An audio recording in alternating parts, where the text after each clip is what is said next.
Should you buy a home or a condo? Hi, this is Julia M. Spencer. I'm a real estate advisor, investor, and your #1 source for real estate advice online. I have been investing in real estate for 25 years. I know everything and anything there is to know about real estate. I have published a number of audiobooks. You can go to my website right now. It's down here, juliamspencer.com. Download any of them today.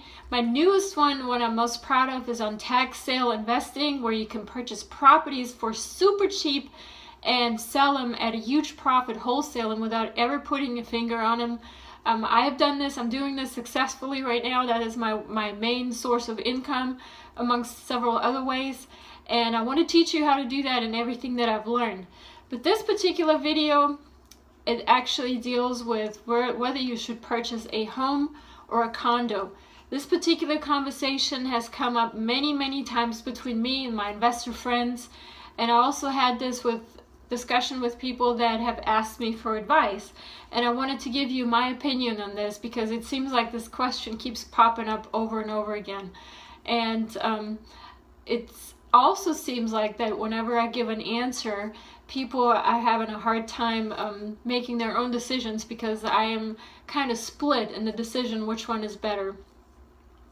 But this video kind of teaches you how to decide for yourself today whether you should purchase a condo or a home, and the process that I use to make decisions. I actually have very set processes to make all kinds of decisions, but this particular decision is actually pretty easy if you draw it out on a board like I've done behind me. So let me just talk about it really briefly, and if you have any questions, don't hesitate to write them down here at the bottom of this video. You can also go to my website and you can email me. In any way that you want to reach me. Eventually myself or my assistants will get back with you. Usually it's myself, but it takes a little while. And I will be more than happy to answer your questions for you. And more information about this is also in my audiobooks on Beginner's Guide to Real Estate Investing. There's a section 1 and a section 2. You can purchase both of them on my website today, juliamspencer.com. Do not hesitate. If you sign up today, you get a free guide to real estate investing sent to you without any kind of obligation to your email today. So let's start with the topic. So, condo versus home. Very important question. Should you buy a condo or a home? Now, I have owned mostly homes, single-family homes in my career as an investor, as a homeowner, but I also owned condos. And so I know both sides of this, and I can tell you the advantages and disadvantages that I thought were most prevalent and that you will probably run into depending on your kind of living situation and your lifestyle. So let's talk first about the condo.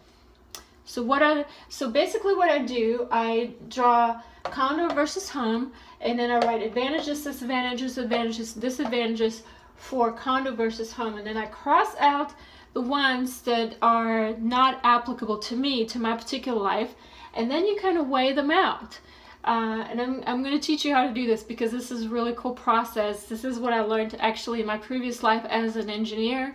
And a mathematician, so we have a lot of different ways of analyzing data, and I've applied some of those techniques to the way I make decisions today, and it has been very successful for me. So let's talk about condos. What are the advantages and disadvantages about condos? Now, with the condo, the advantages are basically if you want a no-stress lifestyle, no issues, you don't want to have to deal with any kind of lawn care people, you don't want to have to deal with people trespassing on your property. All of that is usually managed through the security staff. Usually condos are gated communities, so you don't have to worry about that. It also is if you're in a condo complex where you basically rent a single room residence as a condo where you live, you can also basically rent them out, and you can go to the management and say, hey, for this time of the year or for these months, weeks, whatever, I'm not going to be there, rent it out for me. Now, if this is a condo that you purchased that's already furnished, that's part of maybe a condo complex inside a really nice apartment building in a town like Las Vegas where there's a lot of visitors, that's actually probably quite useful.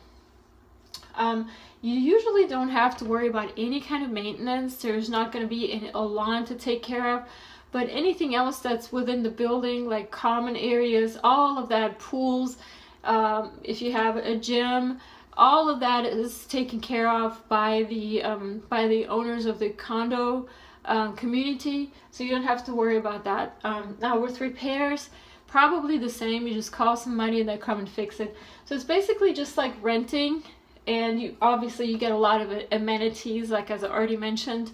You get pool use, you might have a gym there, you might have a whirlpool there, you have free parking or private access to a clubhouse or something where you can throw parties, and pool room, things like that, weight room. So these are all the advantages. So if this is something that you're really interested in, it gives you what I call it is a one step up from renting. Because if you have rent an apartment in an apartment complex, you probably will have all of that already and it will be included in your rent. But if you are a condo owner, it will be also included, but you have to basically pay a mortgage for the house or the condo that you purchased, but you also have to pay condo association fees to pay for all of this stuff. So I would venture to say anyways, that owning a condo is one step up from being a tenant to a property or in an apartment complex. So if you're trying to get away from being an apartment complex renter, then maybe buying a condo is the right thing for you because it's so easy and stress-free. And actually, it also is good for people that just don't want any stress. They just have enough going on in their lives. They don't want to have to deal with the time-consuming part of being a homeowner, which, by the way, has its rewards, but we're going to get to that. Now, the disadvantages for owning a condo are basically, and this, the very first thing I say, fire and flood.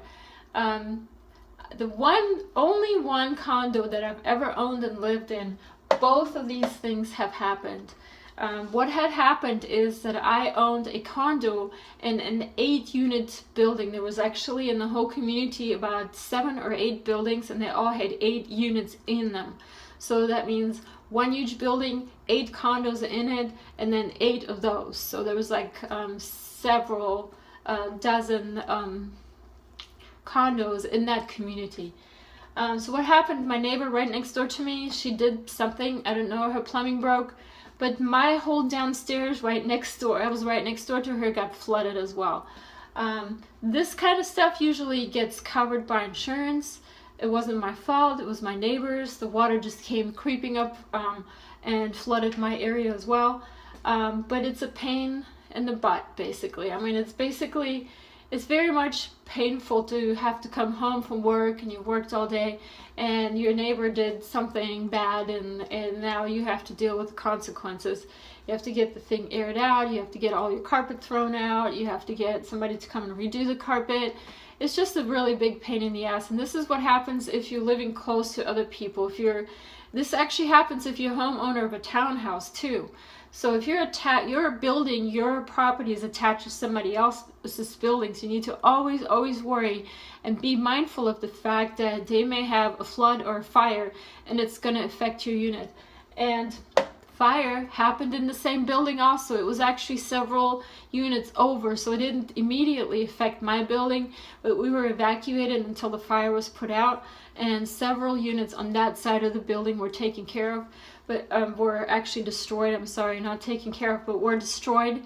And my kids and I, we were out of a place to live for several days because they wouldn't let us back in until they assessed the situation. Again, not something I had any issue with, not something I had caused in any way, but I had to deal with the consequences, and this is what you'll have to deal with if you own a condo. This is what you have to deal with also if you are renting an apartment complex. It's not going to be a financial burden to you, it's just going to be a hassle. And if you want hassle-free living, then you need to avoid condos. Well, actually, it weighs out a little bit. So the other thing that's a disadvantage with condos is the fees. You have to, and I wrote that down at the bottom again because that's actually the biggest thing. The more amenities you have with a condo, the more fees you'll have to pay. For this particular condo where I had the fire and flood, it was $150 a month. That was actually pretty cheap because it was many, many years ago. But I've heard of condo association fees being as high as the actual mortgage. So if you have a $300,000 condo and your mortgage is $2,000, you have to pay $2,000 of condo association fees. Now, granted, this would be in a really, really nice place, but you can't tax deduct any part of those condo association fees if you're living at the place. So that's basically just money thrown out as if you're renting. So if you have to pay high fees like that, you might as well just rent a condo. And in fact, my rule of thumb is that if the condo association fees surpass what you would have to pay in a mortgage with 20% down and a 4% interest rate, then don't buy that condo, just rent it. You know, don't even go for it. And if you find a condo that you want and it is not for rent, just for sale, approach the owner and ask them, hey, can I rent this place? Because it's been on the market however long and I like to live here, but I don't want to buy it. So, and most of them will be amicable to that. The other disadvantage with condos is rules. I've had people complaining I would have a little 6x9 foot patch of grass in the front of my condo, and they would be complaining that the grass was just ever so slightly not the right length. So you have to follow these rules. You have to deal with condo association authorities or the people that were elected, and you're always going to be pushed into managing the stuff, which you should always decline, in my opinion. I've done it actually. I've been a condo association manager, and I can tell you it's not fun. So being close to neighbors is also another disadvantage, because if you have a condo and a multi-unit building of condos, you're going to deal with the other people's noises. You're going to deal with them coming and going. You're going to deal with cars moving around close to your area, and it's just a little bit enclosed. If you like to have more space and more privacy, condo living is not for you. And then of course you're going to be paying for amenities that you may not ever use. You know, quite honestly, I know people that pay $1,300, $1,400 a month in condo association fees. They never use the pool. They rarely ever use the gym. They don't go to the whirlpool or the sauna, and it's just wasted money. I mean, if you're gonna have amenities that you're not using, then just join a gym membership somewhere and pay $50, $100 a month, and then if you don't use it, you can unsubscribe from there, and you don't have to pay that. And you can do that whether you're a homeowner or a condo owner. But with the condo, obviously it's included in your fees, so you don't have a choice about that. With a home, you have more freedom. So let's talk a little bit about the home. Advantages. This is my biggie. I'm going to circle that. Peace. Peace. I like peace. I like having my own place.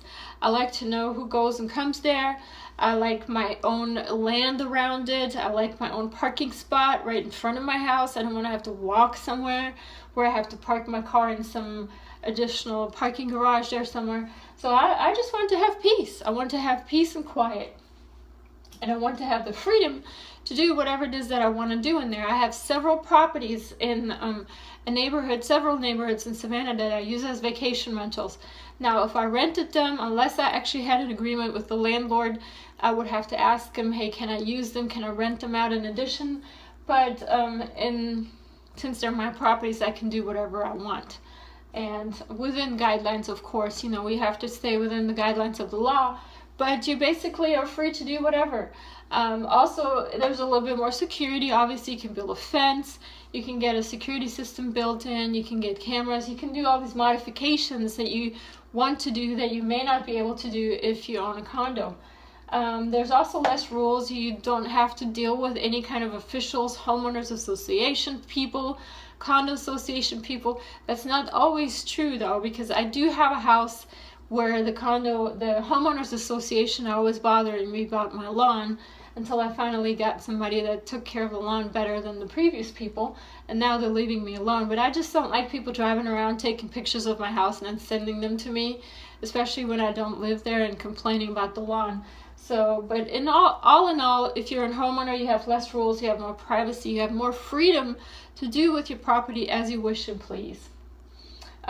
Usually also another advantage, and this is not always the case, but condos are usually a smaller square footage. Now, if you want to purchase your single family home, the square footage could be any size. You can purchase a home that's 5,000 square feet or even more, but usually with condos, it's very rare to find a condo that's over maybe 2,000 or 3,000 square feet. So, and usually it's a lot smaller on the average. So the one condo that I owned was 1,200 square feet.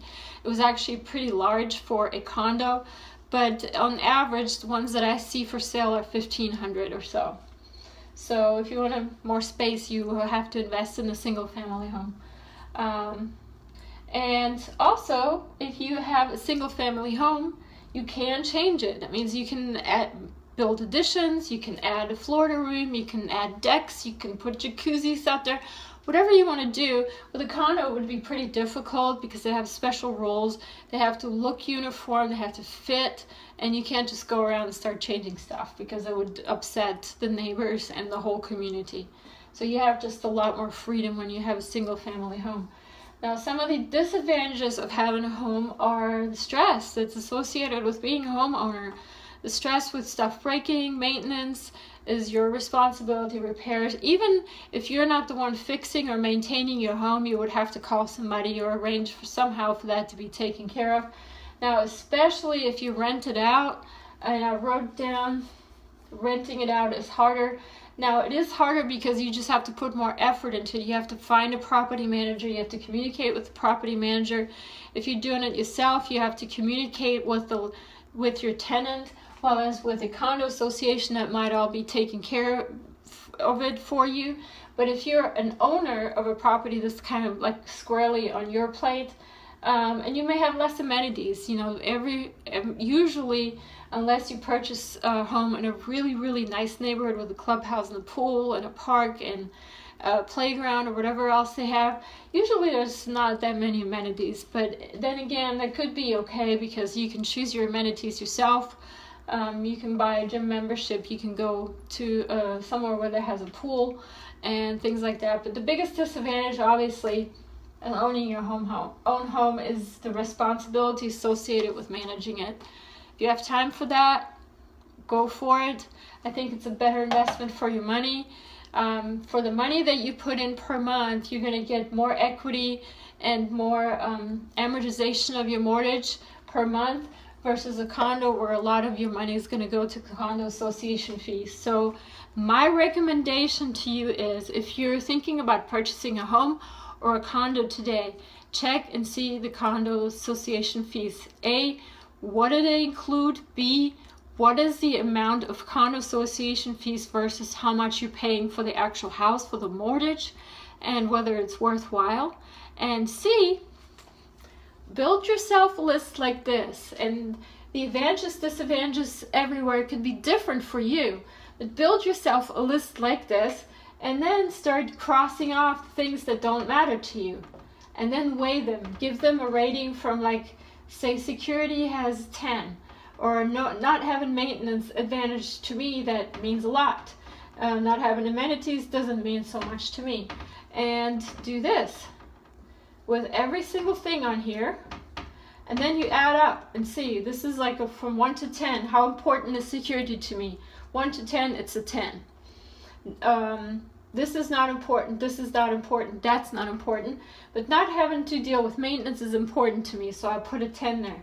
Not having having amenities, I'm sorry, this is actually the advantages, so let's go back. So basically what I do is I take this section right here, and I'm going to do each section like this. So with a condo, the advantages are these different items, and it could be different items for you. But you basically cross out the ones that don't matter to you, and then you assign a weight factor from 1 to 10 to the ones that are remaining. And you do that with each one, and then you add up the numbers at the bottom, and then you basically, like, say this right here would be a 21. Let's say this would be, this actually is the same as that, so we're going to cross that out. So this would be 3, 4, 5, 6. So in this case, My total number is 21 for advantages. For disadvantages, it's 6. And so the delta of those two is 15. And over here, you do the same. And then whichever one is the larger number, that's the thing that you should go for, a condo or a home. And I hope this makes sense. I don't know if this made sense to you, but let me just walk through this side of it. So, in fact, actually, let me go back. So, let me just go back through it again because it's hard to understand. I know I'm trying to make it very, very easy to understand.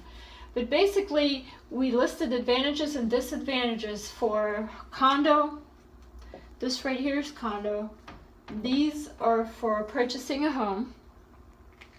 So you basically add all the advantages and all the disadvantages, and maybe more or less, it doesn't have to be equal numbers. And the same here for advantages and disadvantages of owning a home, and then you assign weight factors to, cross out the ones that don't matter to you, assign weight factors from 1 to 10, so, and then add them up at the bottom, and then you do this right here. You basically, freedom is 10, less rules is 10, privacy is 10. You can change the property however you want. Being that it's large is not that important, because I, for example, I'm okay with a 1,200 square foot house, and security is not that important to me. I mean, it is important, but obviously I'm going to just take care of it by purchasing a security system contract. So right here we have 40 rating right here. And right here, disadvantages, let's see. I don't really care for the stress, so not having the stress is a 10 for me. Renting it out, I'm not going to rent it out, it doesn't matter to me. Maintenance, I can take care of that myself. Repair is a 5 to me because I will take care of that. Less amenities, don't care about that. Responsibility, yeah, I kind of don't like that, so I'm going to add a 10 to it. So here we have 10, 25. Here's 40. So in this case, actually, and this is interesting, but in this case, the delta between these two is 15 as well. So I have 15 for purchasing a condo versus a home. So in this case, in my case, purchasing a condo or a home has the equal weight, so it doesn't really matter whether I should purchase one or the other. In your case, it might be quite different, but you have to put some thought with all of these things and really think about which things actually matter to you, advantages and disadvantages of each. And then you can make the decision by just weighing each thing, adding them up, equaling them out, and then you have a choice between which has the higher number and which one is the one that you should go for. And for more tips like this, go to my website today. JuliaMSpencer.com is down here at the bottom of this video. Subscribe to my newsletter, download your free guide to real estate investing there, and feel free to ask me any questions that you like. You can add them to the bottom of this video, or you can send them to me in the email. Go to JuliaMSpencer.com and send them to me. It might take me a little bit to respond, but please don't hesitate. I will get to all of my questions. I don't usually miss any, and I look forward to hear from you, and I hope to see you investing very successfully very soon. Thank you. For your free guide to real estate investing, visit JuliaMSpencer.com.